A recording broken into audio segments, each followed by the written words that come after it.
بسم الله الرحمن الرحیم. السلام علیکم ورحمت الله وبرکاته. د هادي ټي وی ډیرو قدرمنو کتونکو روزنیز حدیث سره تاسو په خدمت کې حاضر یو. حضرت عیسی علیه السلام ته الله تعالی او فرمایل ادب نفسک بالخشیه. اے عیسی خپل ځان تادیب کا د الله تعالی خشیت سره او د الله تعالی یاره سره. یعنی عیسی علیه السلام ته الله تعالی فرمای چې د خپل نفس تادیب کوي، ادب کوي، مؤدب کوي، نو هغه زما یاره سره مؤدب کا.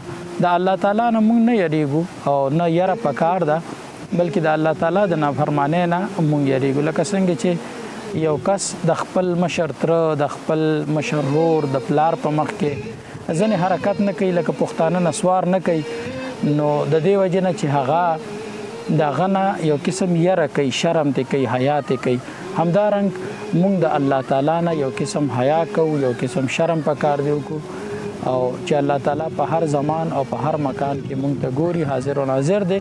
نه پکار دی دغه د یره نه او دغه د خشیت نه مونږ ځان تادیب کو، هغه سره مونږ ځان تادیب کو.